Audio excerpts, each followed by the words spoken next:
I think it's really important that we found the right middle management, people that we knew we could finally hand things off to and trust that they knew exactly how me and Dan would think, and then make sure that that message gets relayed and the people that they bring on to train underneath them are being trained the same way that Dan and I would do it.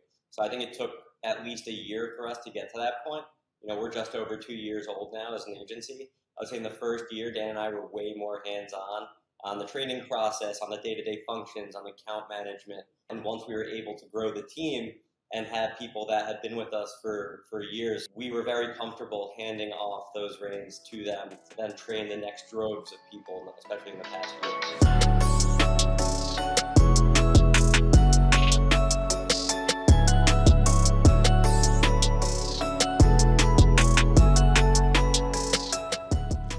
All right, folks. I don't know how we did it, but Triple Whale is starting to gain some traction. Episode 18, and we're bringing you the Snow Brothers, the DTC juggernauts. The Snow Agency representatives are here in the flesh. Daniel, Jonathan, welcome. Thank you. Great to be here. Thanks for having us. Yeah, fantastic. And so you guys are in Miami, yeah? Fortunately, yeah. Yes.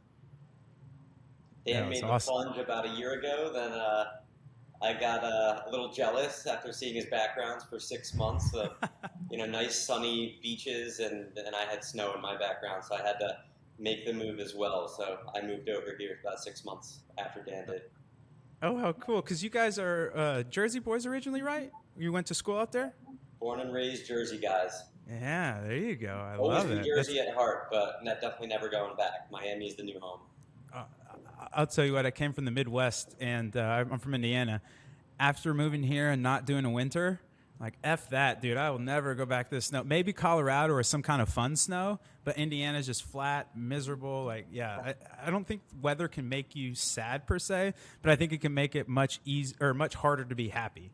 Where it's like, it's just hard to be like healthy, active, no sun when it's freezing out. There's ice. I don't know, just not my jam. No judgment, but I'm with you guys. I'm more of a tropical. What's your favorite part of Miami versus New Jersey? Outside the weather. Outside the weather and outside the beach. So my favorite thing about Miami personally is the community that's building here. So yeah, there's like a very energetic, kind of like new energy that's just been injected ever since the pandemic came around. People have been moving and like essentially flocking to Miami from West Coast, from California. Lots of people I've met from LA, San Fran, San Diego. A ton of people from New York, New Jersey, the Northeast in general have come down here. And everyone seems very like-minded. So everyone that's in Miami is very excited to meet new people, network. Everyone's always down to hang out. It's very easy to make friends and meet colleagues, and everyone's up to some really cool things around here. A lot of entrepreneurs, and that's like the most exciting thing in my perspective. I like it. What about you, Daniel? I would say the same thing. I would say Miami is just, and I've said this since I've been living here, a year ago, in 4 days will be my 1 year anniversary. Oh, but a year ago, I would say it was a very exuberant time, so to speak, for the whole kind of Miami tech startup scene, as I'm sure everyone saw on Twitter. And it's still like it still has that type of energy. And what's awesome is that because everyone is moving from all different parts of the country, and even the people who lived in Miami are now excited to be in this sort of startup, D2C, et cetera, ecosystem. And unlike, I felt like many other cities, even like New York City, New Jersey, where it's kind of closed off, it's like who you know, exclusive. Miami's very open, and the people that are very open. So it's very easy to make new friends, go to awesome events constantly, and everyone's just always so happy to meet new people. So that plus, like you said, hard to get over the weather, and yeah. The tech just to throw that in there. Yeah, I love that. Yeah, that's fantastic. Okay, so Jonathan, this one's for you. You have kind of a unique background, right, where you're actually a certified dentist, and if my stocking notes are correct, you finished in the top 5 of your class, correct? Of your dentists. Is that accurate? Oh wow! So we have a savant here, right? Yeah, you dug pretty deep for that information. I don't even know where that was listed. Hey, I stock it, baby. Yep. I stock it. very unique background, totally unrelated to marketing. I mean, I could probably take up the whole hour now just telling you about the background and how I got from being a dentist all the way to where Dan and I are now, being the founders of an agency. But long story short, yes, I graduated dental school in 2014 as a general dentist. Then I served as a dentist in the U.S. Air Force. I was stationed in Louisiana, in Shreveport, Louisiana. Served as a dentist there for 3 years at the Air Force Base, Barksdale Air Force Base. And then shortly after that, so I did 3 years there. Then I applied for orthodontics residency. So it was always my goal as a child growing up, since I had braces in 7th grade. I said, one day I want to be an orthodontist. So you have to become a general dentist first. Then you have to go through an extra, so dental school is 4 years after a 4-year college. And then to specialize to be an orthodontist is another 3 years. So I did a 3-year residency program in Brooklyn at Maimonides Medical Center where I specialized in orthodontics. So I am an orthodontist. Wow. I do not practice anymore because I just don't have enough time in the day to handle 2 careers. You know, I still have a wife that I need to pay attention to every now and then. So I wish there were more hours in the day to kind of juggle both, but no more time, unfortunately. The agency is where my head is at full time. I love that, man. And I always find it unique when people come from, just really interesting backgrounds. Did you find, so obviously, for people that don't know, dentist school can be actually more rigorous than actual MD is what I've heard, right? Like it's a pretty challenging curriculum, and then the residency is just as brutal as an MD. And so how did and then so you're always obviously in the armed forces and stuff. How does that translate to actually starting and running an agency? Like where did that come from, right? Because those are just totally orthogonal. I mean, there's not a lot of touch points on an orthodontist and a DTC agency owner. Yep, and it's funny because I would say in general, doctors and dentists are like the anti-business people. They're in like in their zone. They're the opposite of entrepreneurial and business-minded. All they know is their science and their craft, and that's what they're good at, and that's what they stick to. Yep. And so for me to have the total opposite perspective as well is kind of unique. So how did I get there? So when I was in the Air Force as a general dentist, Air Force days are very short, or I should say they're long, but they start very early and they end very early. So I was in the middle of nowhere in Louisiana, finished the workday at 4 p.m., and I had a lot of free time on my hands, and there was literally nothing to do. And that's when Dan was actually building his affiliate marketing platform, and he asked me if I wanted to get involved, and I was like, yeah, sure, I'll learn this, influencer marketing, I'll take a look at this. Anything I get involved in, I get really passionate about, and the passion was pretty, I would say, profound, and I just buried my head in influencer marketing for those 3 years, mastered it. We built Dan's affiliate marketing platform to, I don't even remember the numbers. It was 7-8 figures a year in revenue.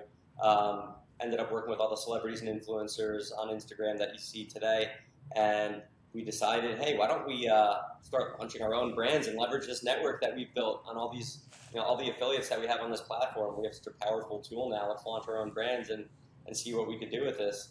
And that was the start of our DTC days right there. So we launched our first brand. My wife ended up fulfilling all of our orders out of my garage in Louisiana. How fun. Yeah. So we got overrun with orders, and then that only lasted for 6 months because we outgrew my garage. Then Dan ended up hiring some fraternity brothers that because at the time I think Dan was actually studying to also go to dental school, and so he was in his last year of college, I think, when this all started exploding. And so he just got some fraternity brothers in some random office space, and Dan could tell the story there, but I think they got kicked out quickly after that out of that office because it was like literally boxes of products from floor to ceiling. And we outgrew that and then ended up going office hopping for the next 2 years as we started growing that brand and then many other brands. So that first brand did really well, and we said, let's try this. Let's launch another brand using the same strategy. Totally different product, totally different category, vertical products. And let's just use the same blueprint and see how that does. Same reproducible success. I think in the first 6 months we did 8 figures in revenue on a Shopify store, brand new.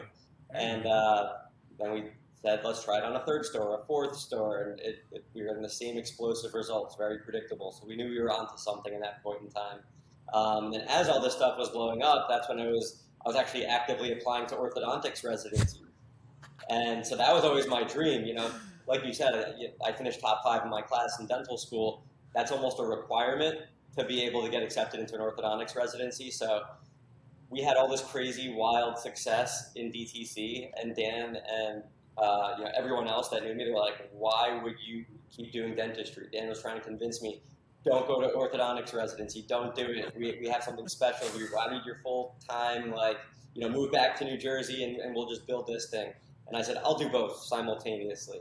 So I got accepted to ortho residency, and then, next thing you know, this thing is getting really, really big.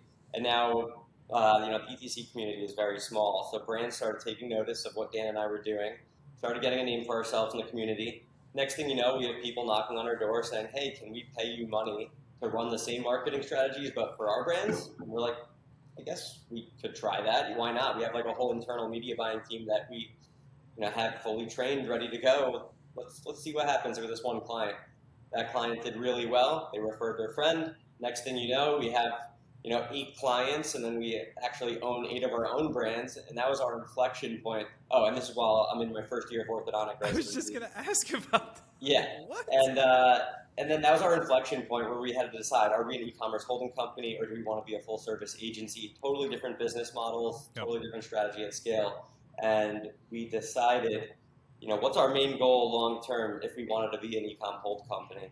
That would be to own 100 plus brands and keep scaling this thing. So what do we need to do to get there? We would need to build an agency, essentially. So we're like, no matter what we decide to choose, the next path would be to build our own full service agency to support 100 plus brands.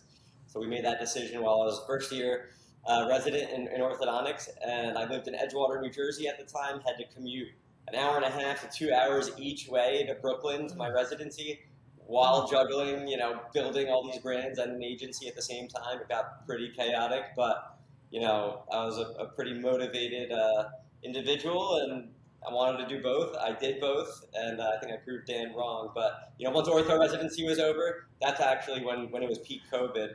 And I thought that was a good time to, that would be a good transition. I could always do dentistry again. That's going nowhere. I have my license and my skills forever. So riding the wave still with this agency, haven't looked back since I finished ortho residency in June of 2020. That's absolutely incredible. Yeah. So Daniel, take me through the pitch, because if my notes are correct, you're the younger brother, yeah? So you're telling big brother, hey, man, you should quit this thing. You should come do this crazy shit with me. Come on, man. We're getting kicked out of places. We got fire code violations because there's too much product everywhere. Like, come on, man. So take me through that pitch, and then you get them to Miami as well. So how did that kind of just? Can you take us through that backstory? Yeah. So I think well, so the pitch, on going full time in the agency, or just getting into it in the first place. I mean both, because it's just kind of funny for me to see the younger brother kind of give life advice to the older brother, right? Where the younger brother's kind of messing around with this little fiddly thing, like, oh, I'm messing with this DTC affiliate stuff, where it's like, dude, I'm trying to be a mother effing orthodontist. Like, get out of my hair, bro. Like, and so I'm sure there was a little bit of tension there, and then once you see the money kind of coming in, or just like the economics, that's kind of where your eyes open up, right, Jonathan? Where you're like, oh man, maybe this is a little more than talk. Well, like, maybe I need to start. I don't need to do the pitch. Explain the pitch. You just did it for me. There you go. Let's go be rich, bro. Come on. So that's pretty much what happened. At least that's how he got into it. So like he mentioned, Caffeine Digital back in 2015 was blowing up. And I was hiring everyone else around me. John had a ton of free time on his hands in the middle of Louisiana. So he wanted to stay busy. He saw us hiring a ton of my friends, and he was interested in getting involved. So that's how he got into it. And then after we sold the brands and decided to launch the agency, it's, as you know, agencies are just so time consuming, scaling people, processes, things are changing nonstop. And that was when he decided to go full time, especially during COVID. It was, the best time for e-commerce. Oh gosh. Ever. 100%. So hopefully we'll get back to those golden promised lands one day. But Oh yeah. so our team grew during COVID, I think from like 20 to 80 employees, something along those lines. Wow. Yeah, and so we had a massive year of growth, and that was how we got. And then in terms of Miami didn't need much selling. Easy pitch. Yeah. So when I first moved, I didn't say I'm moving here forever. I still had my place in Jersey, but it was freezing cold, and everything was shut down. Miami was open and warm, so I said, let me go check this out. What's going on over here? And first year you got there, I was in love with it. Just like John said, he wanted to do the same. And once you're in Miami, you realize, why the hell was I living in New Jersey for so long? 100%. So it's hard to make the move. It's never easy to move, but once you do, it's pretty eye-opening in terms of just quality of life and so many other reasons, like you mentioned. On top of just the great startup scene over here. So, yeah. Yeah, I love that. And to be frank too, we're all capitalists on here. The tax treatment's way better. Like New Jersey's crazy, dude. Like, because that was in a Texas, huge incentive too. So it was like you do the math. It's like you save so much just off that. Totally, dude. Sunshine and taxes have been. It becomes a complete no-brainer. Yep, absolutely. And you've seen that kind of in that what you guys are talking about, that population migration of pretty much sunshine and taxes. You have Arizona, Texas, and Florida where they're just blowing up because there's that aspect of like, hey, I have money. California is fantastic, but it's super expensive. There's a lot of craziness there. It's always on fire. There's just a lot going. I always joke about California as like the crazy hot girl, where it's like she's so beautiful. There's all these ecosystems. You can go see it, but man, she's crazy. She could be on fire, flooded. Like there's just so many natural disasters at the same time, right? Because it's the most beautiful state. Colorado, Wyoming. There's some other ones, but I mean, in terms of like, you can get beach, you can get mountains, you can get desert. It's just gorgeous if you're into that. And so. But yeah, there's just a lot of baggage going on there. So I love that, man. So take me through, if you don't mind, like, how did you hire up so quick? Like, hiring is really hard. How did you hire up and scale up the team so quick? Yeah, can you give some pointers there or just some color behind that? So yeah, we had tons of recruiting agencies, tons of job postings all over the place, tons of word of mouth. So we had a lot of inbound, as well as we also had a phenomenal training process for each one of our departments. So we were always very confident that we don't need to necessarily hire only people with experience. We're very confident in taking anyone that has, the underlying skill set, not necessarily marketing, Facebook ads or creative, et cetera, but a lot of the other kind of skill sets we look for that could potentially be a good team member. And we have just a really great process for training people up, getting them experience, and being able to learn things the right way. So especially what we found is that a lot of other people in the workforce aren't taught the right way. And we've had some people we've hired 6-8 years experience senior leadership, and they don't really know what they're doing in a lot of ways. So we always thought that training up was predictable from what we find, and scalable to an extent. The hardest part we've got is when you're scaling up that fast. It's then harder to transition. You can teach the skills, but then you start needing more middle management, and that's where you start getting a lot of issues. But yeah. Yeah, I love that, and that's actually something we're kind of experiencing here at Triple Whale, where like the more senior person you hire, the less managing you have to do, but obviously it's a bigger hit on the balance sheet, right? Because you're just going to have to pay these people a lot more money. And so what we've found is, kind of to your point, if you can identify certain proxies for potentiality or capability and then just skill that person up, right, man, that is a really, I think that's kind of what you guys are talking about. That's a really viable process. And a lot of times you'll end up making like these people that are C players, A players. And you're getting them at a C player, maybe B player price, which is even better, right? Because you're basically arbitraging, and so you're investing in them, and then that investment manifests in value for your company. So I really love that idea. I just hate the idea of making all those SOPs. That could not have been fun. That's a huge lift, right? Oh yeah. Thankful it wasn't just us. Had great team members, great department heads that were able to take on a lot of that responsibility as well. And that's what, like you said, goes into hiring great people. So yeah, I love that. You guys seem so chill about delegation. I'm an absolute control freak. Is that something you've learned, or you guys have always been chill about? Like, you have to be a control freak, Jonathan. Like Oh, yeah. doctors, dentists, like you want to know every function. I control every, actor in the play. Like I know exactly what's going on. It's science, baby. It's science. When you get into Absolutely. these higher level, like CEO, running your own agency roles, you have to delegate. You just Oh, can't yeah. scale. Yep. How did you guys like? You guys have this such happy-go-lucky, like, yeah, we'll just hire it out and we skill up people. How did you attain that mindset? It's not very common, especially again in like entrepreneurs in those higher levels. Yeah, no, like Dan was saying, I think it's really important that we found the right middle management, people that we knew we could finally hand things off to and trust that they knew exactly how me and Dan would think, and then Yep. make sure that that message gets relayed and the people that they bring on to train underneath them are being trained the same way that Dan and I would do it. So I think it took at least a year for us to get to that point. We're just over 2 years old now as an agency. I would say in the first year, Dan and I were way more hands-on the training process, on the day-to-day functions, on account management.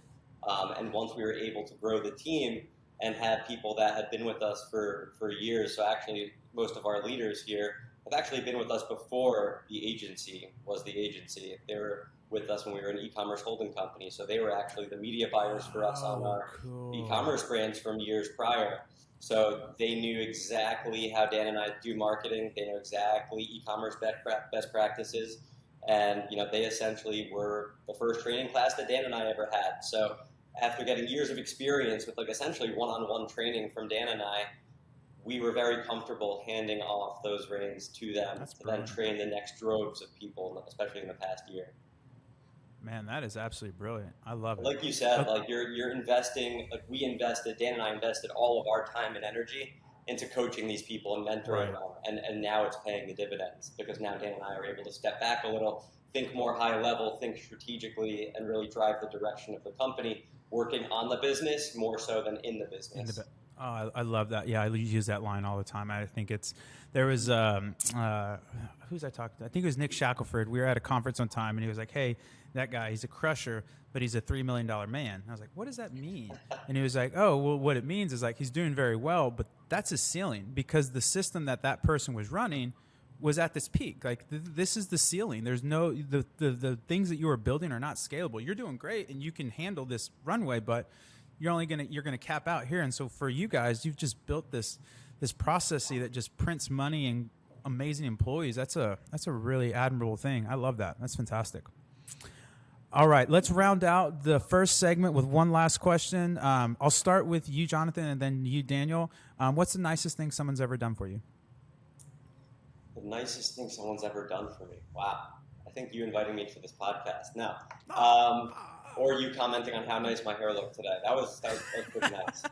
The nicest thing anybody has ever done for me, I think, honestly, not to get too mushy, but I would say the faith that Dan put in me and kind of like investing in me long term, because it's not easy to have a business partner that has a different career, especially one where I'm like a full-time dentist. But we had the trust that like the responsibilities that we agreed to, he trusted that they would get done. I think I proved myself well there because literally in between every single patient for 5 years, I was working on the business with Dan. But anyways, like, Dan always stayed fair to me. And, while he did try to have me drop out and not go to ortho residency, he was very patient. It did take 5 years from the time we started working together to the time where he actually had me full time, and never looked to seek other partners or try to treat me unfairly. I think just Dan putting that long term faith in me, and like now it's paying its dividends since we're full time together as partners.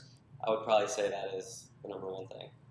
Aw, right in the feels. All right, Dan, you can't say Jonathan. You have to give me something else. So there's too much brotherly love going on here.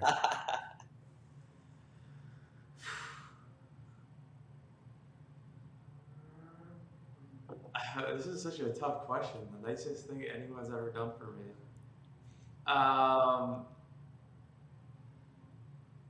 I've really been thinking about it. There's hasn't been anything that really completely pops out at me.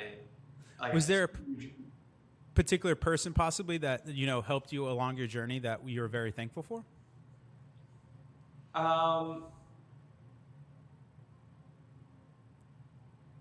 I would say that, like what I can say right now is another agency owner, um, Kevin Miller over at Grow. I would say I use him and as a soundboard a lot over these last 12 months. You know, we both kind of launched at the same time, both launched our agencies around the same time.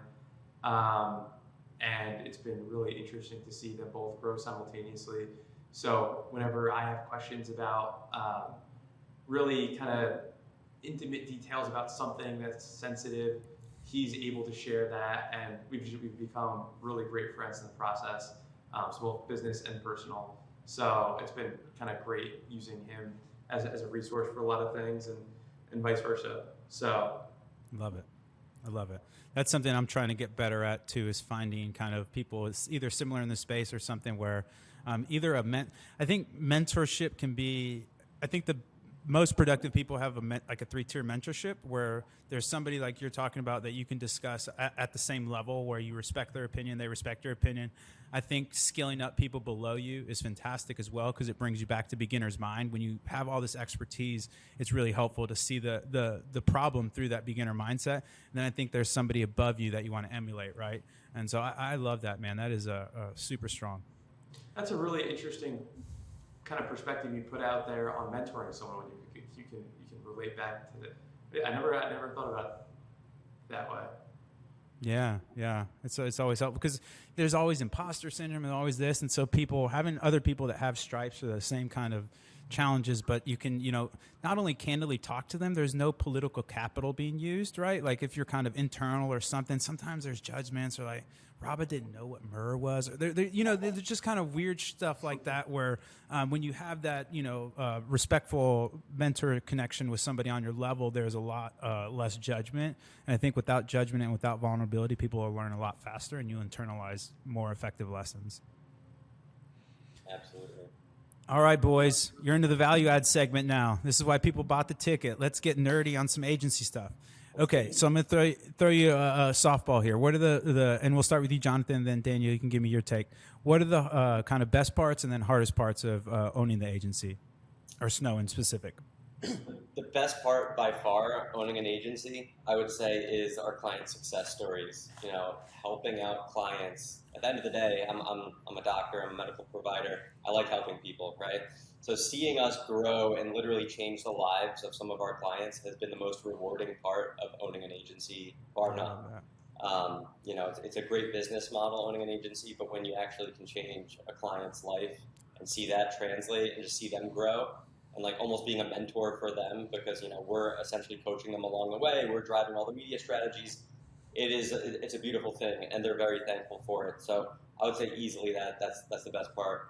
The hardest part about owning an agency, especially one that's fastly growing, is growing pains in terms of human capital management. So at the size that we are at now, I would say the majority of my day is managing people. Talking to our head of people. We have a head of our human resources department, and I would say 80% of my brain power is going into dealing with human relations matters. Nothing bad, but there's always internal organizational politics, or there's this person got an offer somewhere else. What do we want to do? Or this person's looking for a promotion, or actually this person wants to go from being a Google marketer to a Facebook marketer. This other person is burnt out from marketing. They want to do a copywriting role that doesn't exist. Can we carve something out for them? And all these things and problem solving all day definitely is energy draining, but well worth it at the end of the day. It's part of the business.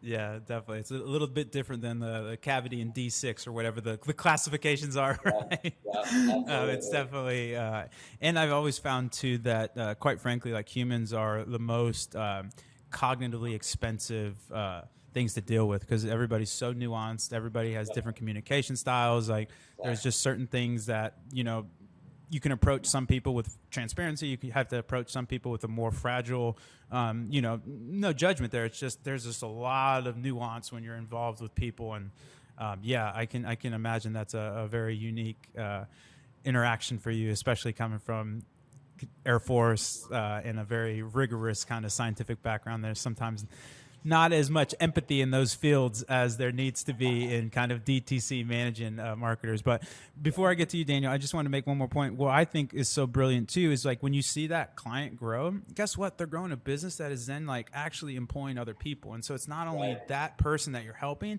there's this really cool like knock-on effect of like, this person's generating more capital that they can then go hire somebody, and that person now has a livelihood. And it sounds cheesy, but I don't know. I think it's really noble in that sense where you're really starting to grow the pie for other people and giving people other opportunities to level up, and not only economically, but in terms of intellectually. So I love that. Daniel, so what about you? Best parts and hardest parts of an agency? I would say the best part of an agency, other than what John already said, because that is the most exciting part. Yeah. Especially when, over time, I would say, and looking back, like I mentioned, we hire a lot of employees in the early stages of their career or their transitioning careers, etc. So being able to be an outlet for employees to grow professionally and personally has been really rewarding. A lot of our department leaders, like John mentioned, were started as customer, entry-level customer service or entry-level marketing, whatever, and seeing them grow as people and managing tons of people and still remaining passionate about what they do is really rewarding to me. I would say the most difficult thing about running an agency, especially a full service agency, when you're dealing with one platform, I don't think it's much of this, but when you're full service such as us, we're at departments on each platform, essentially, creative studio, retention marketing, et cetera, et cetera. It just, especially with all these platform changes and whatnot, and like John mentioned, when you're throwing the human capital in it also, it definitely becomes a bit dizzying at times. Having to deal with clients still, having to deal with people still, and everything's changing. There's just so much going on when your agency starts scaling that, going back to what you said before, you can't have control over things. You have to delegate. There's no other way. You need to be able to relinquish control and trust in your team, but still understanding and having good grasp of what's going on at all times gets to be a lot. So. Yeah, no, I totally echo those sentiments. That can be definitely a challenge. When you guys are building Snow, what was the goal in mind? Or like, what is the goal in mind? Is it like an exit? Is it an acquisition? Is it just to keep the profitable business? Is there like, I guess just kind of to drill back up, ultimately, like if somebody was starting a business, or an agency, do they need to have like an end game in mind of like an exit, an acquisition, keeping the business profitable? Or do you think it's just basically slap it together and then we'll hit these milestones and then figure out where we want to go? Or like, did you guys have like a goal in mind? I wouldn't say you necessarily had a specific goal in mind. I think someone that I heard say it really well, where it's like, you don't build a company to sell, but you build a company that is attractive to sell. I like that, yeah. So it's not necessarily saying like we're going to build it and then sell it. Like ideally, a lot of people want to do that, but when you build a good company and that is attractive, a lot of people will be interested in coming your way. So that's kind of the approach we've been taking. Instead of saying, we're going to build this 3 years and we're going to sell it, et cetera, et cetera. We're just trying to build the best company we can build and be a reputable company in the space while doing it. And when it's time to sell one day, if that's the direction we choose, then if we build a great company, then I'm sure there'll be a lot of people interested. So that's kind of like how I think about it. Yeah, I would say like when we decided to go the route of direct-to-consumer agency, our main goal was that we wanted to be the best DTC agency in the world. I love that. We want to be the go-to. We want, when people think of who do I need to go to grow my Shopify brand, the immediate reflex is the Snow agency. We wanted to be that go-to DTC agency. That's still the goal right now. Quality is really everything to us. And I think that has been one of the other biggest difficulties is with a growing team, maintaining quality as it was when we were a small boutique team of 10 people. Because that goal is still the same, be the best DTC agency out there. So sometimes you have to think you don't want to sacrifice quality for growth. So toying with that balance is like one of our key focuses right now, especially for 2022. Yeah, that's the age-old dichotomy, and I love it. I think you guys are doing a fantastic job, and I love the idea of just building value. That's a really focused kind of way to do it. And, whatever happens, but we can control, and we can control the value of the product and service that we're creating. And as long as we hit that and we're kind of not streamlining, but oriented to that, we're going to be the best DTC agency. That's a beautiful way to look at it, man. I love that. Let's see, if you could start all over, and I know you guys are fairly recent, but would there be anything that you would change? Was there any kind of look backs where you're like, oh man, that was a terrible idea? I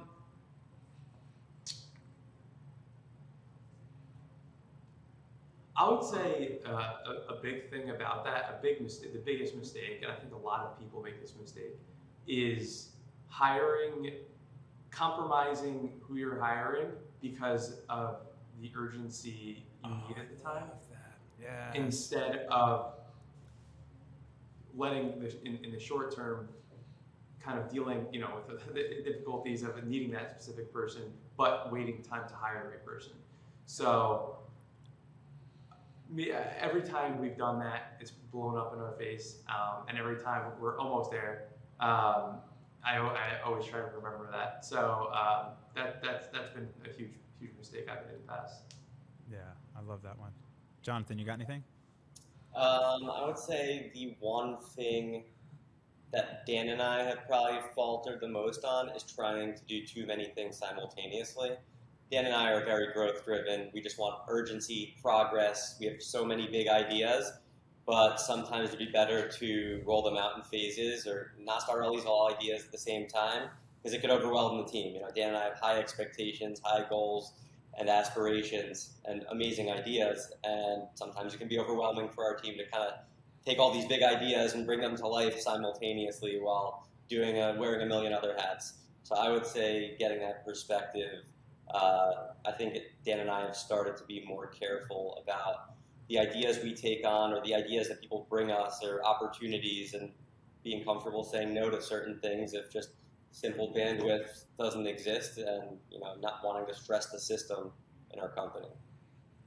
Oh, I love that, man. And it almost kind of goes back to the dichotomy that you're mentioning previously of, quality and growth, where it's like, what's that balance of like, what are we going to take on? What are we not? And then at what cost, right? And I think that's what people don't realize is that ultimately when you get into this, like the roles that you guys are in, basically you're just consistently making trade-offs. Like, okay, this is a better trade-off than that. There's no like free lunch, kind of the Tin Stoffel economics term. Like once you're in that, like something's going to come from somewhere. Like you're robbing Peter to pay Paul kind of stuff. And until you can shift into that kind of trade-off, you get into kind of what you're talking about, Jonathan, where we can just do it. And then you end up working 12-hour days, 14-hour days. And then there's a certain point where it's like, yeah, you're doing it, but this isn't sustainable. You know what I mean? You're going to burn out. And then what I've seen a lot of times too is like high performers are like this, almost like carbon fiber. Like you don't know when they're going to break. And then you add one more task and they're instantly useless, where they're just overwhelmed and they're paralyzed now. And like you get zero productivity out of them versus, hey, at least you're getting 80 or 90% out of them. And then you layer on this one little thing and they're like, I got it. And then it just stops them in their tracks. And that's a really important point for people. I think that's one of the biggest kind of pitfalls, in my opinion, that I've seen, where we can, even at Triple Well, we've had that, where we had to ratchet back, where it's like, hey, we're doing amazing work here, but the team's not going to make it. You can't, like, it's not a sprint if it's 2.5 months perpetual, right? Like that's by definition not a sprint, man. We're almost working a quarter, 12, 14-hour days. And early stage startup, it gets a little different because there's, some equity on the back end and stuff. But even then, it's not tenable. Yep. All right, boys, you made it. Put on your armor. So now it's time for rapid fire. So we'll start with Jonathan, and then we'll go Daniel for your answers. And then if you want to pontificate or elaborate, feel free. Okay, you guys ready? Yeah. Bum, bum, bum, bum. Okay, Jonathan, starting with you. Paid media, overrated, underrated? Underrated. Ooh, I love it. Daniel? Underrated. You have to do it. If you're doing anything online, you need paid media. I love it. An agency, overrated, underrated? Underrated. Big time. Ooh. I would say agencies have a stigma because not all agencies out there, I would say most out there, aren't the best. They didn't come from the brand side. They don't know what it's like to launch, scale, maintain Shopify brands, especially, while doing it profitably.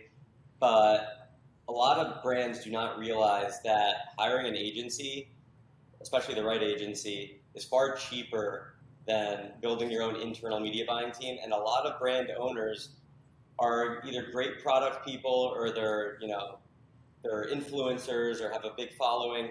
They're not marketers. If you're a brand owner and you're not a marketing expert and you don't know how to manage an internal media buying team, you're not going to know if your team is doing a good job, bad job. You won't even know what to look at. You're just taking their word for face value. Unfortunately, most media buyers out there on the market are not great. So you could be you're going to be paying more internally. Now you have to pay this person's benefits. Now you have to figure out how to train them. And now you have to churn them out once you realize they're losing you money. Going with an agency I think is lower risk and lower expense as well. Yeah, I love that. And if I could just pile on before your answer, Daniel, I think I call it the two virgins problem, right? Where they're like trying to put it in each other's ears, where it's like neither the brand owner nor the media buyer knows what they're doing. And so there's just like this really awkward period of like, how does this actually work?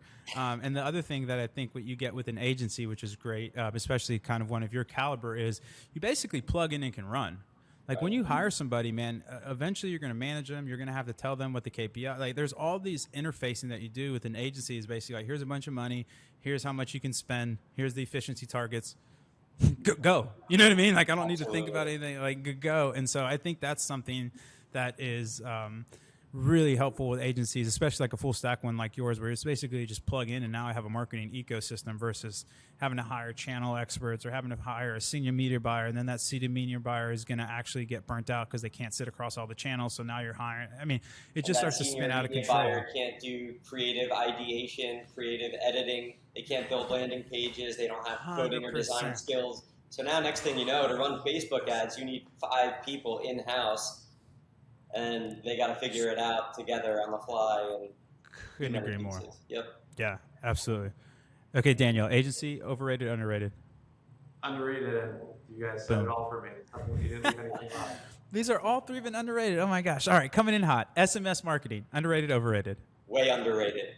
Oh, another underrated. Way You're killing me, Jonathan. SMS marketing, if you are a brand, especially in the post-iOS 14, the whole IDFA world, and you're not doing a full stack retention marketing, that means email and SMS, potentially even push notifications, you're leaving money on the table because you can't rely on that first purchase anymore. Attribution and tracking and optimization of ads is not what it was a year ago. So what's the cheapest way to get a sale? Is to re-engage that customer list that you already have. And if you're a brand without a big email list or SMS list, maybe you don't run campaigns, but at least set up automated flows, collect those phone numbers, so that once it's ready to start milking that list, that's the highest ROI, SMS, easy. I love it. Daniel? I would say underrated, and like said, John covered most of it, but I would say in general, just retention marketing, and obviously SMS is part of that, and retention of customers and building the best customer lifetime value as you can is just if you're not investing a lot into that and you don't have a large percentage of customers returning, then it's going to be really hard to own a sustainable brand in today's day and age online. So SMS is a great way of achieving that.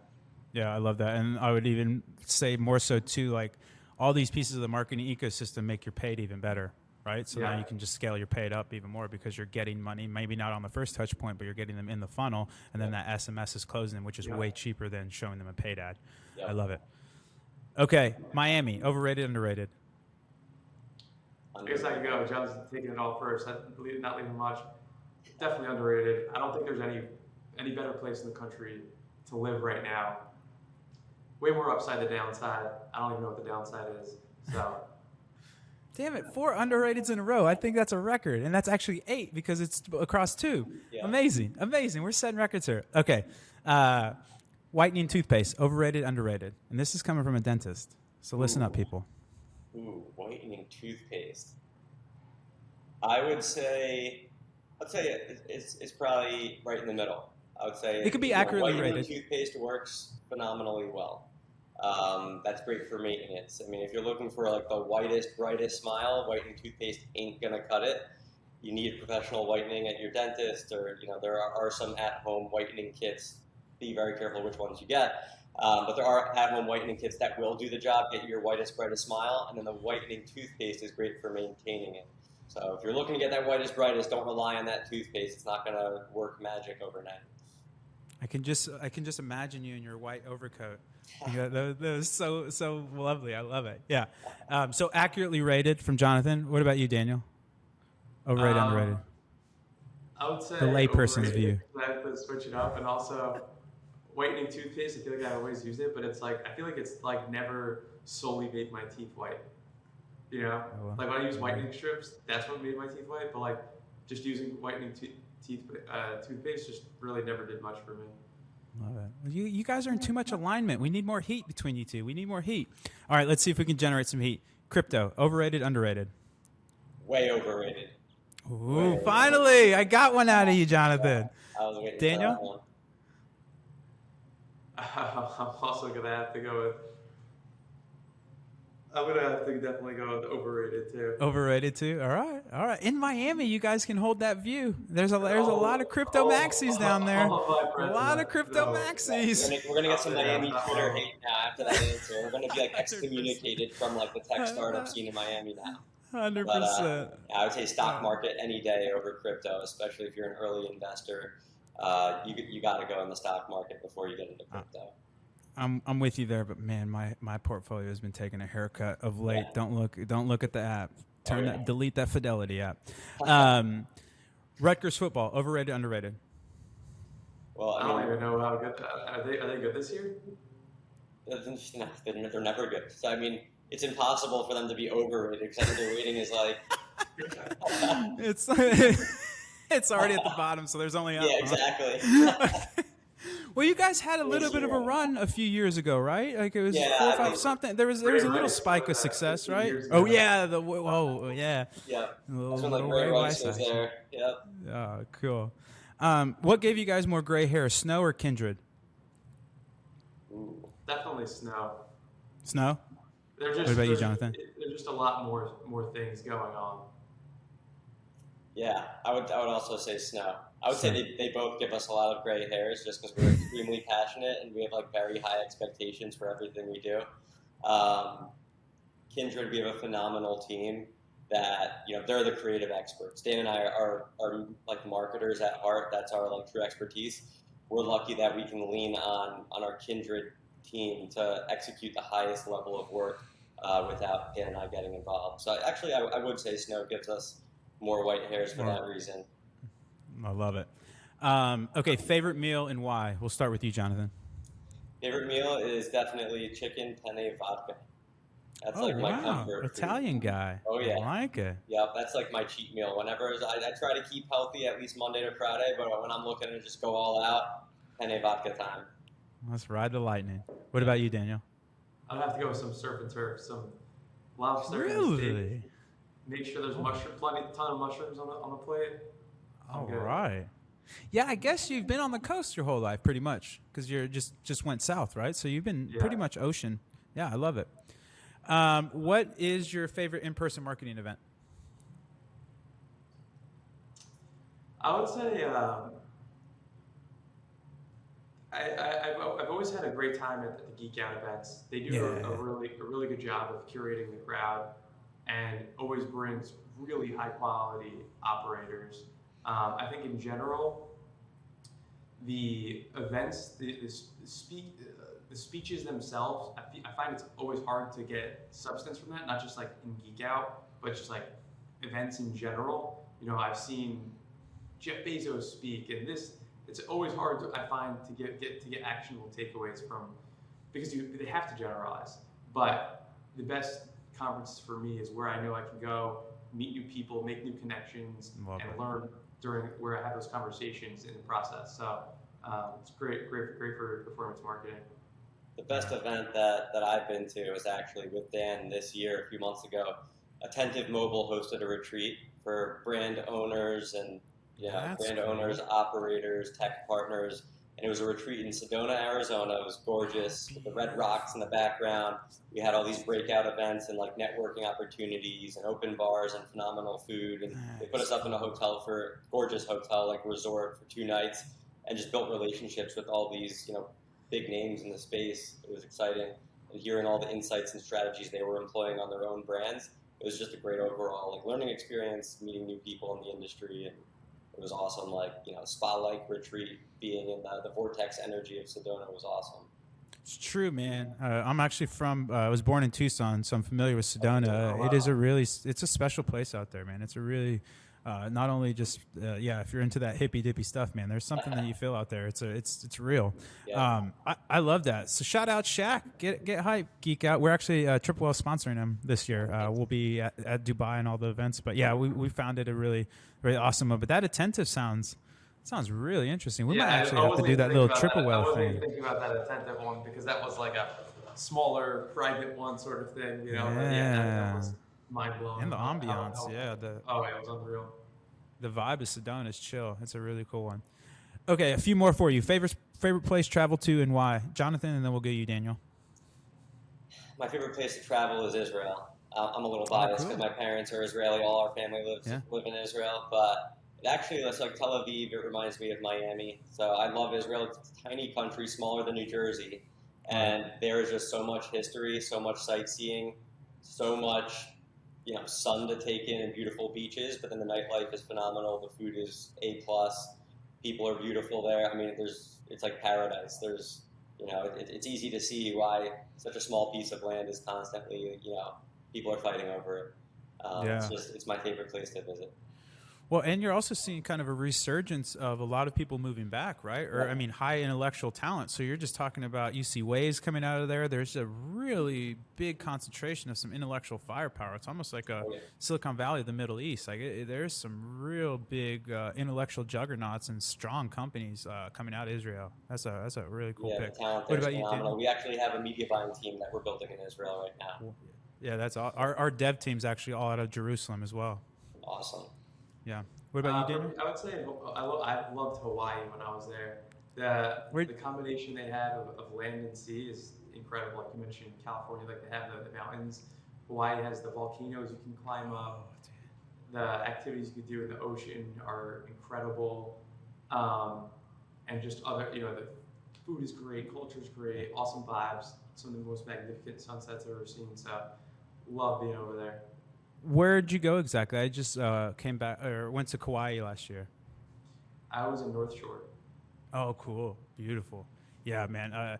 I couldn't agree more, but there's two things. Hawaii was definitely stereotypical. It was absolutely beautiful and absolutely expensive. It is expensive. I bought a small car out there taking me and my fiance for a week, but that's not here nor there. It is a beautiful place to travel to, 100%. What's the favorite way you like to spend your time, Jonathan? Watching Sunday football. That's like my day to myself. It's literally from 1 p.m. till midnight. I'm binging games all day. I'm big into fantasy. I like placing some wagers on NFL games. That's that's my guilty pleasures. NFL Sunday. Everyone knows, including my wife. Do not bother me or make plans for me on an NFL Sunday. This is J time. Yeah. What Giants, Jets, some other team? Giants. Die-hard Giants fans. All right, let's go. Hard to be a Giants fan in the past decade, but at least we won a couple Super Bowls. I never thought I'd witness one. So. Hey, I co-opted the Cowboys since I've been living in Austin for so long, so I can definitely empathize where I think they haven't done anything since the 90s. So it's one of those weird teams that like just has this fanatical following. They're always good, but they never win. It's just this really odd, like very unique mix. But yeah, I think the G-Men. Let's go. What about you, Daniel? I would say outside of when working out, fitness related things like got into triathlons this year, cycling.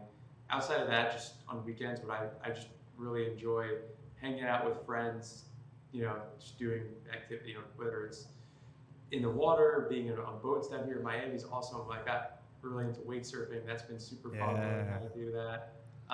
Or just enjoying the nightlife and restaurant scene down here has been really fun the past years with friends. So, yeah. I love it. All right, boys, the last question and we'll wrap up. What's your favorite follows on Twitter? Ooh. Man, you can get started with that. I mean, I have a whole list of good people. I would say my favorite person lately has been, what is his name? I think you just featured my favorite lately, and that's Cody. Cody's been putting Oh, out Cody some, Plocker. yes. He's fantastic. Cody's been putting out some phenomenal insights. I'm usually very critical of certain perspectives or overstatements of things. I think he's in line with Who's that, all Cody of my clients. He's C actually O a Jersey D guy Y. too. He is a Oh, Jersey yeah. guy. You're absolutely right. There's Maybe this I'm Jersey biased in trend. that he's a Jersey guy. Yeah. But, I would say no, mine is Ryan Breslau. He's been putting together some really Oh, cool. interesting What's that tweets handle? on- I have to follow him. I think it's just Ryan Breslau. He's the founder of Oh, Bolt. perfect. Oh, yeah. He just threw some heat out, I think, the other day, right? Or a That's big the mega Ryan. thread. Yeah. Yeah, about like him, the mob bosses of Silicon Valley. Yeah. So Shout out, Ryan. But he's always Fantastic. putting together really good threads. Yeah, And just great general reps. like, business stuff like that. So yeah. Wonderful. Well, I should have known the Jersey boys were going to get through the rapid fire unscathed. You guys made it. This is your chance to plug anything. How can people get involved in the Snow Agency, or how can they get involved in Kindred, or let the people know? Yeah, if you want to reach out to us, my email, dan@thesnowagency.com. On Twitter, I am Dan Snow. So that's on Instagram @thesnowagency. So 3 ways to contact. Same for me, john@thesnowagency.com. On Twitter, I try to stay active as much as possible. Connect with me there, follow me, and I'm at Dr. Jonathan Snow. And yeah, I mean, if you're looking for some media buying and content creation, even if you just want to chat through anything, reach out to us.